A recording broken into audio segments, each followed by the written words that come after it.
भीष्माचार्य, कर्ण हे सगळे हैराण होऊन गेले. कोणाचंच काही चालेना त्या अभिमन्यू पुढे. असा पराक्रम अभिमन्यूने केला. संरक्षणाकरता हे आले मागून, सात्यकी असतील, आपलं युधिष्ठिर असतील, सगळे गेलेले आहेत.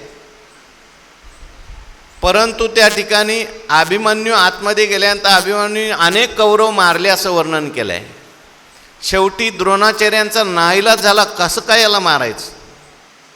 आणि म्हणून निहत्ता असताना, त्याच्याकडे शस्त्र नसताना, सगळी शस्त्र सगळ्यांनी 6 जण एकत्र आले महारथी.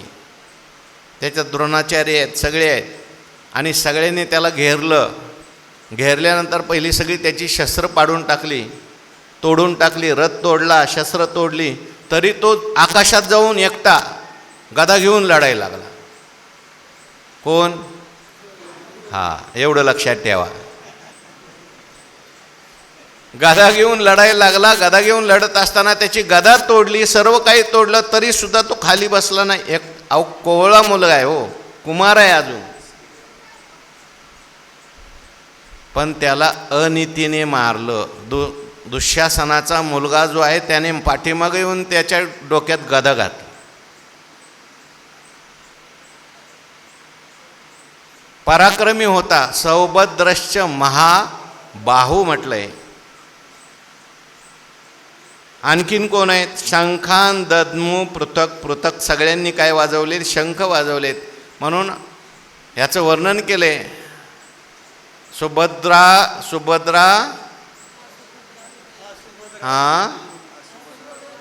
सुभद्रा हृदय नंदनू अपरा नवा अर्जुनू, अपरू नवा अर्जुनू. अभिमन्यू म्हणे दुर्योधनू देखे द्रोणा, अपरू नवा अर्जुनू. म्हणजे हा दुसरा अर्जुनच आहे, अर्जुनासारखाच आहे. अर्जुनाच्या तर ह्याच्यात कोणतीही कमी नाही असा असलेला सुभद्रा हृदय नंदन आहे. आणि म्हणून असा असलेला त्याने सुद्धा काय वाजवलाय? शंख वाजवलाय. शंखान दद्मू पृथक पृथक, तेथ भूपती होते अनेक. ज्ञानोबाराय बोलतात, द्रुपद अनेक भूपती होते म्हणजे राजे होते. त्याच्यामध्ये द्रुपद राजा आहे, द्रौपदेयाधिक द्रुपद राजा आहे.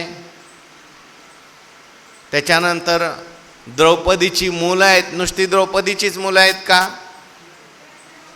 द्रौपदीपासून पांडवांना झालेली तर आहेत, परंतु पांडवांना इतरही मुलं झालेली आहेत. भीमाला दुसरा मुलगा आहे, भीम त्या हिडिंबेपासून झालेला, काय त्याचं नाव? घटोत्कच, तो सुद्धा आहे. सगळी मुलं पांडवांची आहेत. आणि ही सगळी मुलं त्या ठिकाणी लढण्याकरता आलेले. द्रुपद द्रौपदेयाधिक हा काशीपती देख महाबाहू. बाकीच्यांचं जाऊ द्या म्हटले, हा काशीपती पहा एकटाच आहे, महाबाहू आहे. एकेकाचेने मनोव्यापारे हे विश्व होय संहरे. पुढचं नाही, पण इकडे सुद्धा असेच सगळे आहेत. तेथ अर्जुनाचा सुतू सात्यकी अपराजितू, दृष्ट दुम्नू नृपनाथू शिखंडी हन. अर्जुनाचा सुतू, जो अर्जुनाचा मुलगा आहे, अर्जुनासारखाच आहे. आणि ह्याने सुद्धा काय वाजवलेला आहे? शंख वाजवलेला आहे. सात्यकी अपराजितो, सात्यकीला कोणी पराजित करू शकलं नाही. युद्धामध्ये सात्यकीने सुद्धा मोठं युद्ध केलेलं आहे. महाभारताच्या युद्धामध्ये सात्यकीला कधी त्याला कोणी पराजित करू शकलं नाही. पांडवांसारखाच हा सुद्धा जिवंत राहिलेला आहे, याला कोणी मारू शकलं नाही. म्हणून हा सात्यकी आहे. अपराजितो दृष्टद्युम्नू, दृष्टद्युम्नाचं वर्णन करताना ज्ञानोबाराय म्हणतात नृपनाथू. हा त्या ठिकाणी राजांच्या मध्ये एक श्रेष्ठ आहे. द्रौपदीचाच हा भाऊ असल्यामुळे, यज्ञातून प्रगट झालेला असल्यामुळे हा सुद्धा तेजस्वी आहे. आणि शिखंडी हन, आणखीन कोण आहे? शिखंडी आहे. त्याने सुद्धा जन्मच घेतला आहे. कशाकरता? भीष्माचार्यांना मारण्याकरता जन्म ज्याने घेतलेला आहे. आणि म्हणून भगवान शंकरांच्या प्रसादाने तो प्राप्त झालेला असल्यामुळे तो सुद्धा महारथी आहे. त्याने सुद्धा शंख वाजवलेला आहे.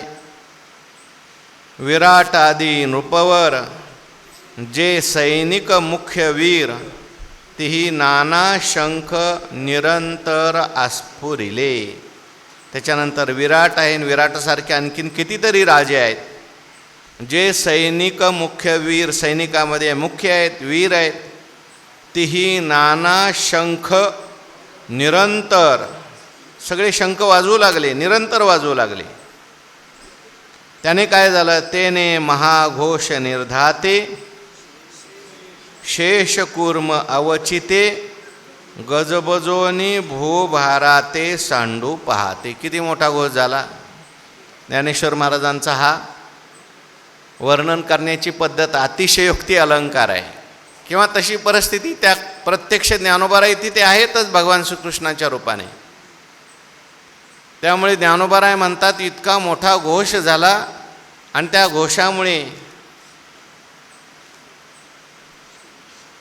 तेने महाघोष निर्धाते शेष कूर्म अवचिते. अचानक त्या ठिकाणी शेष आणि कूर्म भूभाराते सांडू पाहती. ही पृथ्वी जी आहे ती कोणाच्या डोक्यावर आहे? शेष भगवंताच्या डोक्यावर आहे.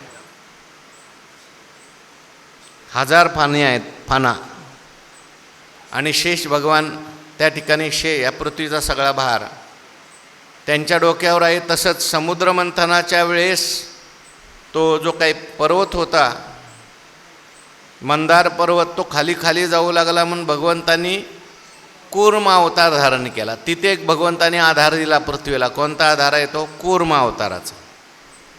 म्हणजे सगळी पृथ्वी शेषाच्या डोक्यावर आहे, आणि समुद्रात जो काही पर्वत आहे तो कोणाच्या डोक्यावर आहे?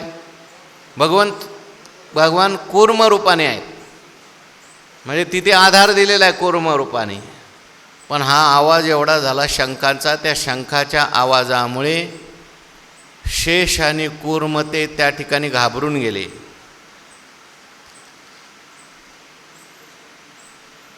शेष कूर्म अवचिते गजबजोनी भूभाराते सांडू पाहते. ते गजबजून गेले. नेमकं काय झालं आता? आणि त्यांनी ते गोंधळून गेले. आपण धरलेलं पृथ्वीचं ओझं टाकून देण्याच्या बेतात ते आले. ते म्हटले आता काहीतरी मोठं होणार आहे, आपल्याला काही त्रास होऊ नये म्हणून त्यांनी हे भूभार जो होता तो त्या ठिकाणी टाकून देण्याचा विचार केला. अजून टाकून दिला नाही. भूभाराते सांडू पाहती. आता हा शंखाचा आवाज, आणि त्या आवाजामुळे सगळं काही त्या ठिकाणी गजबज झालेला आहे. तो आवाज एवढा मोठा झालेला आहे. ते तर तिन्ही लोक दंडळीत, नुसतं पृथ्वीवर त्याचा परिणाम झाला असा नाही, तिन्ही लोक दंडळीत म्हटलंय. तिन्ही लोक डळमळू लागले. मेरू आणि मांदार आंदोळीत. मेरू हलायला लागला, मांदार पर्वत हलायला लागला, आणि समुद्र जळ उसळत कैलास वेरी. समुद्र जळ कुठं निघायला लागलं, जायला लागलं, कैलासावर जाऊ लागलं. तसा मेरू म्हणजे आचळ पर्वत आहे बरं का. ज्ञानेश्वर महाराजांनी मेरूचं वर्णन असं केलं आहे, तो कधी हालत नाही. हा दक्षिण उत्तर मारोता मेरू जैसा पंडू सुता. पुढचं नाही आपल्याला. मेरू फक्त हालत नाही. गुणाचा यावा जावा, ढळे चळे ना पांडवा, मृगजळाचा हेलावा मेरूजा. मेरू हालत नाही कधी. मंदार पर्वत सुद्धा अचळ आहे, पण हे सुद्धा काय करायला लागले, आता डळमळू लागलं. कशाने? शंखांच्या आवाजाने. कोणाच्या? पांडवांच्या. भगवंताचा शंख वाजला, याच्यानंतरही शंख वाजले. किती मोठ्याने शंख वाजले असतील बघा. म्हणजे मेरू हालायला लागला, पण आपली झोप काय मोडत नाही. म्हणजे आपली झोप त्याच्यापेक्षा जास्त आहे. मेरू हालायला लागला, शेषसुद्धा डगमग करायला लागला, कूर्म डगमगायला लागला, पण झोप हालत नाही. त्या ठिकाणी आणखीन मग काय झालं, त्याचा परिणाम पुढच्या श्लोकात सांगितला आहे. म्हणा सगळ्यांनी श्लोक.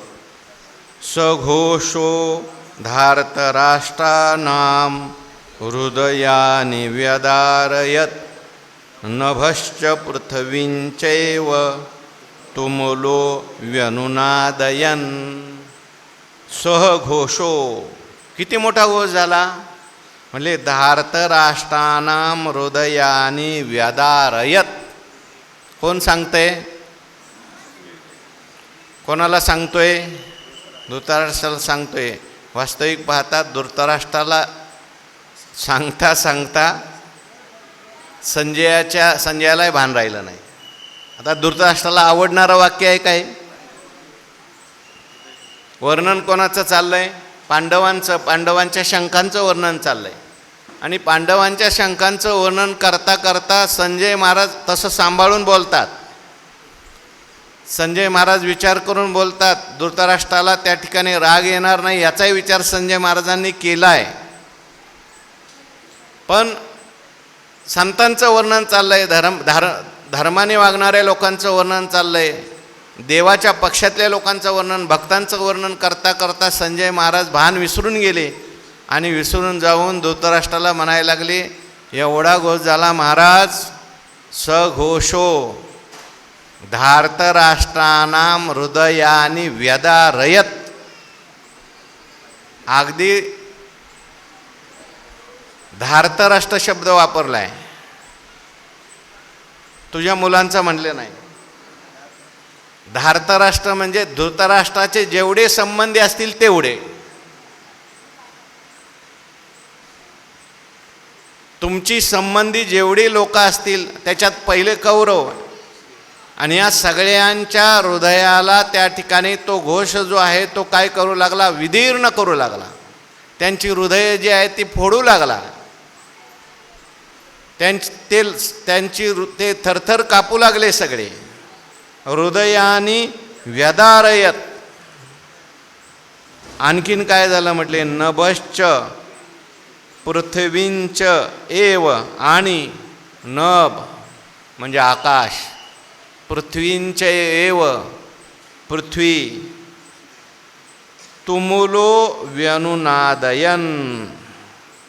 पृथ्वी आणि आकाशी दणानून सोडणाऱ्या त्या शंखाच्या तुंबळ घोषाने, पृथ्वी आणि आकाशी दणानून सोडणारा तो आहे, त्या शंखाच्या तुंबळ घोषाने कौरवांची हृदये विदीर्ण केली.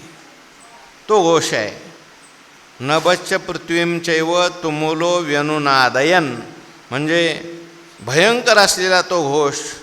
आणि त्या घोषाने सघोषो धार्तराष्ट्राणां हृदयानि व्यदारयत. काय आहे? जेव्हा भीष्माचार्यांनी त्या ठिकाणी शंख वाजवला आणि शंख वाजवल्यानंतर मग भीष्माचार्यावर सगळ्यांनी शंख वाजवले. पहिला शंख कोणी वाजवला आहे? कौरवांनी वाजवला. कौरवांच्या बाजूने शंख वाजला पहिला का पांडवांच्या बाजूने वाजला?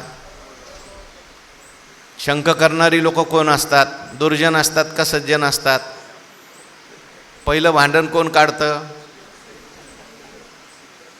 पहिलं कौरवच काढतात. लक्षात ठेवा. सगळं मिळून सुद्धा, सगळं प्राप्त होऊन सुद्धा शंख करणारे कोण? कौरव.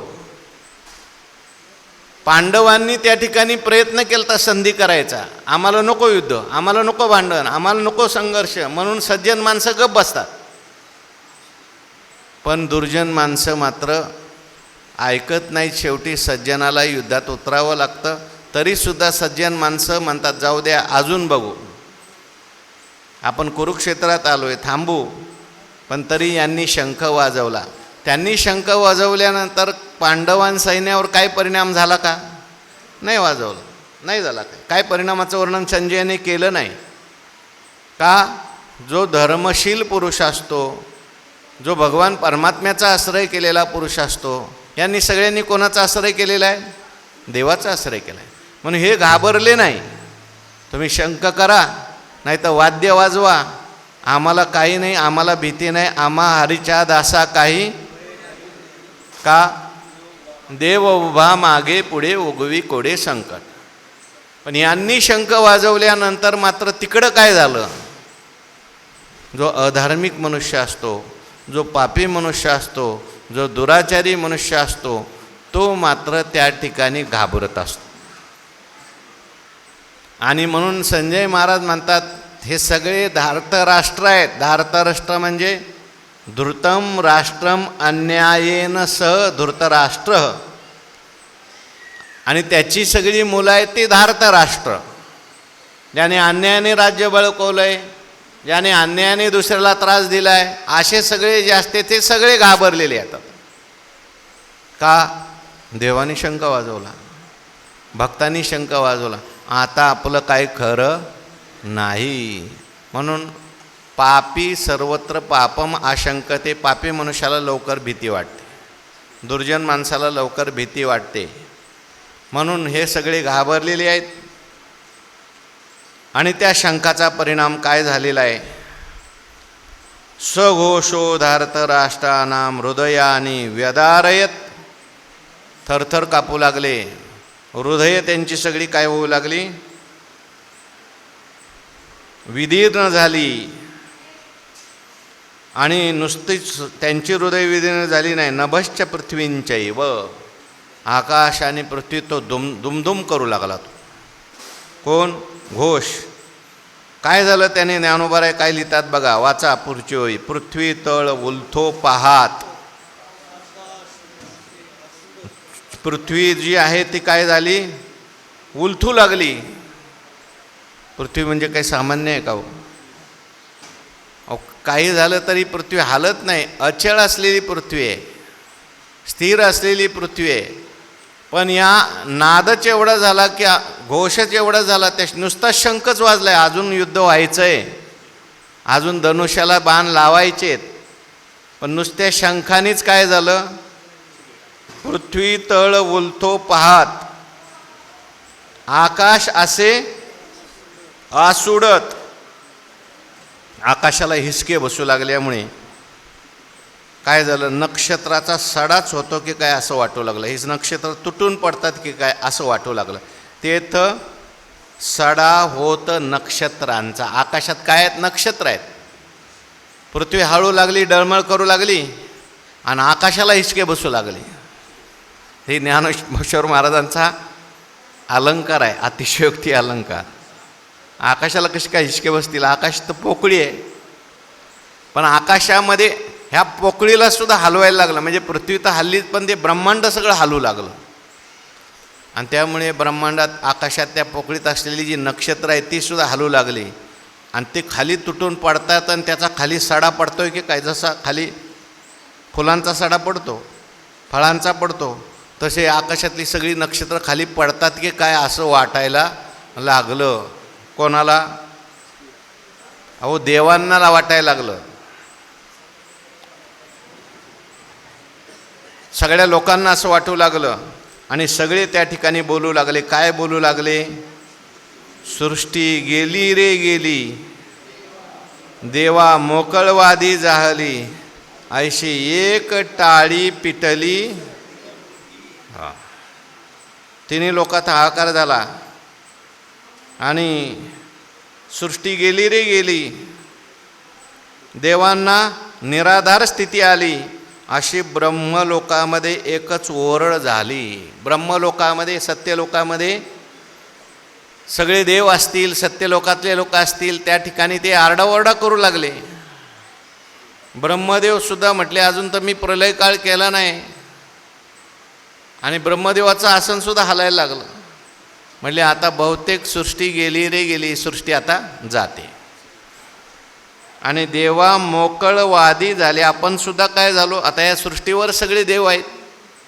आधार काय सृष्टीचा आहे, आणि या सृष्टीचा आधार स्वर्ग, मृत्यू लोक, पाताळ लोक हे सगळं हलू लागलं. आणि आईशी हाक एक टाळी पिटली सत्यलोकी. सगळे एकदम ओरडू लागले. देहाची दीन थोकला, जैसा प्रलय काळ मांडला, तैसा हाहाकार उठला तिन्ही लोकी. दिवसात सूर्य थांबला, किंवा दिवसाच दिवस लोपला असं वाटायला लागलं. सूर्याची गतीसुद्धा थांबून गेली एकदम. आणि प्रलय काळ सुरू झाला असं वाटायला लागलं, कारण सगळं हलू लागलं. तैसा हाहाकार उठला तिन्ही लोकात. तिन्ही लोकांमध्ये हाहाकार झाला. प्रलय काळ ज्यावेळेस होतो त्यावेळेससुद्धा त्या ठिकाणी अनेक सूर्य प्रगट होतात, अनेक पाऊस पडतो, अनेक दिवस पाऊस पडतो, आणि सगळी सृष्टी काय होते, पाण्यात बुडून जाते, नंतर सगळी शोषून जाते. त्याप्रमाणे आता हा प्रलय काळ आला की काय, आकाश हलायला लागलं आहे, पृथ्वी हलायला लागली, शेष कुर्म हे सुद्धा दचकलेले आहेत. नेमकं काय झालं आहे, अशी स्थिती निर्माण झाली. तव आदी पुरुष विस्मितू, म्हणे जने होय पा अंतू, मग लोपिला अद्भुतू संभ्रमू तो. हे पाहून परमात्मा विस्मित झाला आणि मनात म्हणाला, न जाणो कदाचित सृष्टीचा अंत होईल. तो चुकवावा म्हणून मग त्याने विलक्षण हा जो गोंधळ आहे, तो प्रक्षोभ जो आहे, तो एकदम काय केला, शांत केला. तर भगवंतालाही असं वाटायला लागलं अजून प्रलय काळाची वेळ आली नाही. आदिपुरुष कोण आहे, परमात्मा आहे. आणि परमात्म्याने पाहिलं, परमात्मा विचार करायला लागले, अजून तर ब्रह्मदेवाचाही प्रलय काळ नाही, ब्रह्मदेवानंतर परमात्मा प्रलय काळ करतात. पहिल्यांदा ब्रह्मदेव प्रलय काळ करतात. 1000 वेळेस चतुर्युगी झाली, ब्रह्मदेवाचा 1 दिवस होता, आणि ब्रह्मदेव झोपतात त्यावेळेस प्रलय काळ करतात, पुन्हा सृष्टी निर्माण करतात. त्यानंतर भगवान परमात्मा ब्रह्मदेवाची 100 वर्षे झाली की ब्रह्मदेवासहित प्रलय काळ करून टाकतात. त्याला महाप्रलय म्हटलं आहे. नित्य प्रलय आहे, नैमित्तिक प्रलय आहे, प्राकृतिक प्रलय आहे किंवा महाप्रलय आहे, आणि आत्यंतिक प्रलय आहे. तेव्हा ब्रह्मदेवाचा सुद्धा हा महाप्रलय नाही, प्राकृतिक प्रलयसुद्धा नाही, नित्य प्रलयसुद्धा नाही. आणि मग पृथ्वी का बरं हलू लागलेली आहे. देवाने विचार केला, जर आता आपण जर थांबवलं नाही तर कदाचित काय होईल, सगळी पृथ्वीचा प्रलय होऊन जाईल. तर आदिपुरुषू विस्मितू, आश्चर्य वाटलं. देवालासुद्धा काय वाटलं, आश्चर्य वाटलं. कसं काय घडलं बाबा हे सगळं, आपल्या शंकाने घडलं आहे, या भक्तांच्या शंकाने घडलं आहे, पांडवांच्या शंकाने घडलं आहे. म्हणे जने होय पा अंतू, आता हा अंत होतोय की काय. मग लोपिला, अंत होऊ नये म्हणून भगवंताने अद्भुत असलेला तो काय प्रक्षोभ होता तो भगवंताने थांबवला. आणि पुढे काय झालं मग, म्हणून विश्व सावरले, एरवी युगांत होते ओढवले, जे महाशंका स्फुरले कृष्णादिकी. म्हणून विश्व सावरले, म्हणून विश्व सावरलं, देवाने सावरून धरलं. आता देवाला काय सगळं सावरता येतं आहे, वाढवता येतं आहे, एवढी शक्ती आहे. ते कर्तुम अकर्तुम अन्यथा कर्तुम शक्ती आहे. होत असलेला सगळा प्रलय थांबवू शकतो. अहो असं म्हणतात, देवाने नुसता डोळे उघडले की सृष्टी निर्माण होते, आणि देवाने डोळे झाकले सृष्टीचा काय होतो, प्रलय होतो. घडी मोडी हेळा मात्रे म्हटलं आहे. म्हणून भगवंतांनी त्या ठिकाणी विचार केला की अजून तर प्रलय काळ आलेला नाही, म्हणून देवाने हे सगळं सावरून धरलं. म्हणून विश्व सावरले, एरवी युगांत होते ओढवले, जे महाशंख आस्फुरिले कृष्णादिकी. महाशंख यांनी वाजवलेले होते, भगवंतांनी वाजवला, अर्जुनांनी वाजवला, आणि त्याच्यामुळे ही परिस्थिती निर्माण झाली. खरं तर देवाने नुसत्या शंखामध्ये सुद्धा सगळ्यांना मारून टाकलं असतं. नुसत्या कौरवांनाच मारायची ताकद भगवंताच्या शंखात आहे का सगळे त्रैलोक्य नष्ट करण्याची ताकद आहे? करू शकतात. पण देवाने केलं नाही. का केलं नाही? देवाला विजय कोणाला प्राप्त करून द्यायचा आहे? पांडवांना. मान कोणाला द्यायचा आहे, वाढवायचा आहे? अर्जुनाचा मान वाढवायचा आहे, भक्ताचा मान वाढवायचा आहे. म्हणून भगवान परमात्माच हे सगळं करणार आहेत. पण अजून व्हायचं आहे सगळं युद्ध, म्हणून भगवंताने हे थांबवलं. पुढचं चरित्र करायचं आहे, लीला करायची, अजून युद्ध व्हायचं आहे. आणि म्हणून तो घोष तरी उपसंवरला. आता घोष थांबलेला आहे, देवाने थांबवला. नाही तर म्हटले आता जर नाही थांबवला जर घोष, पुढं काय होईल? सृष्टीचा प्रलय होईल. परिपडिसाद होता राहिला. पण घोष जरी थांबला तरी त्याचा प्रतिध्वनी मात्र येतच होता. पडिसाद जो होता तो येतच होता. मोठा शंख देवाने वाजवल्यानंतर जसं आपण एखाद्या डोंगराजवळ गेलो मोठ्याने हाक मारली, हाक मारल्याबरोबर तो प्रतिध्वनी येत राहतो. तसं आता हा शंख, त्या शंखाचा प्रतिध्वनी सारखा येतच होता. यांनी सगळ्यांनी वाजवलेल्या शंखाचे प्रतिध्वनी येत होते. तेने दळभार विध्वंसिला कौरवांचा. आणि त्या प्रतिध्वनीच्या आवाजाने सुद्धा कौरवांचा अनेक सैन्य समुदाय त्या ठिकाणी काय झाला? मरण पावला, विध्वंस झाला. देवाची शक्ती आहे. अहो, देवाला शंख वाजवायची गरज नाही. भीष्माचार्यांनी वर्णन केले. भगवान परमात्म्याचं वर्णन करत असताना भीष्मस्तुतीमध्ये भीष्माचार्य म्हणतात, देवा मी तुम्हाला पाहत होतो, तुम्ही अर्जुनाच्या रथावर समोर बसलेले होते आणि नुसते बसलेले नव्हते, तर तुम्ही दृष्टीच्या द्वारे कौरव सैन्याचं आयुष्य हिरावून घेत होते. म्हणजे केवळ दृष्टीच्या द्वारे सगळ्यांना मारत होते देवा तुम्ही. एवढं सामर्थ्य ज्याच्या काय दृष्टीमध्ये मारण्याचंही आहे आणि तारण्याचं आहे. म्हणून नुसता प्रतिध्वनी येत होता. त्या प्रतिध्वनीने तेने दळभार विध्वंसिला कौरवांचा. कशाप्रमाणे ज्ञानोबराय उदाहरण देतात, वाचा पुढची ओळी. जैसा गज घटा तू सिंहलीला विदारितू, तैसा हृदयाते भेदितू कौरवांचिया. ज्याप्रमाणे गज घटा आतू, हत्तींचा समुदाय आहे आणि त्या हत्तींच्या समुदायामध्ये एक सिंह गेला, तर तो एक सिंह त्या हत्तींच्या समुदायाला सगळ्यांना काय करतो? विदीर्ण करून टाकतो, मारून टाकतो. हो, किती जरी मोठा हत्तीचा समुदाय असला, पण पुढून एखादा सिंह आलेला पाहिला, हे असो पाव उचलला, मदमुख न ठेविती खाला.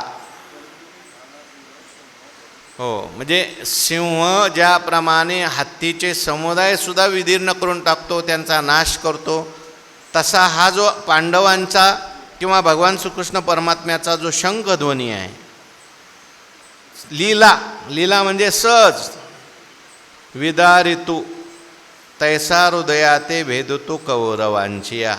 तो सिंह जसा सहज लीलेने त्या हत्तीचे समुदाय मारतो, तसा कौरवांच्या हृदयामध्ये भेदन करत, कौरवांच्या हृदयाचं भेदन झालं. काय कायांचं हृदयच बंद पडलं, विदीर्ण झालं भीतीने, त्या ध्वनीने.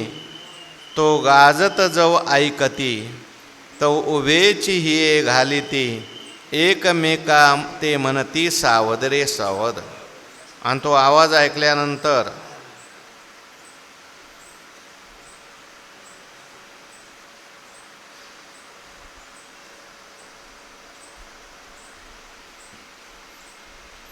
किती नंबरची ओळी आहे? 63. हां. तो प्रतिध्वनी दुमदुमत असताना जेव्हा त्यांच्या कानावर आला, तेव्हा उभेपणेच यांच्या काळजाने ठाव सोडला. उभ्या उभ्याच काही काय झाले? उभ्या उभ्याच मेले नुसता ध्वनी ऐकून. आणि त्यातल्या त्यात थोडेसे धीट होते, जे भित्रे होते ते अगोदरच प्रतिध्वनी आल्याबरोबरच हार्ट अटॅक आला काही लोकांना. त्यातल्या त्यात मध्यम होते त्यांनी तो प्रतिध्वनी शंखध्वनी ऐकेपर्यंत काही होते, पण काही शंखध्वनी ऐकल्याबरोबर गेले, काही शंखध्वनीचा प्रतिध्वनी ऐकल्यानंतर उभ्या उभ्याच गेले, आणि काही थोडेसे आणखीन धीट होते, ते म्हणायला लागले सावधान, शेजाऱ्याचं काय झालंय बघा, तुम्ही धीर धरा. म्हणजे आता ते घाबरलेलेच असतो, तो दुसऱ्याला सावधान म्हणतो, तो घाबरलेला असतो तो दुसऱ्याला सावध व्हा म्हणतो. जो स्वतः घाबरलेला असतो तो म्हणतो जपून बरं का, जपून नाही, तू पहिला जपून. उसना धीर आणायचा आणि म्हणायचं बघा सावध बरं का, सावध. अरे सावध काय, पहिला तू सावध हो. नाही, समोरच्यांचं काय झालंय बघा, ते उभ्या उभ्याच गेलेले आहेत. म्हणून अशा प्रकारे ही स्थिती झालेली आहे. आणि आता मात्र हे सगळं पाहिल्यानंतर अर्जुन महाराज त्या ठिकाणी भगवान परमात्म्याशी बोलतात. अर्जुनाचा आणि भगवंताचा संवाद सुरू होतोय. त्याचा विचार उद्याच्या प्रवचनात. पुंडलिक वरद हरी विठ्ठल, श्री ज्ञानदेव तुकाराम विठ्ठल.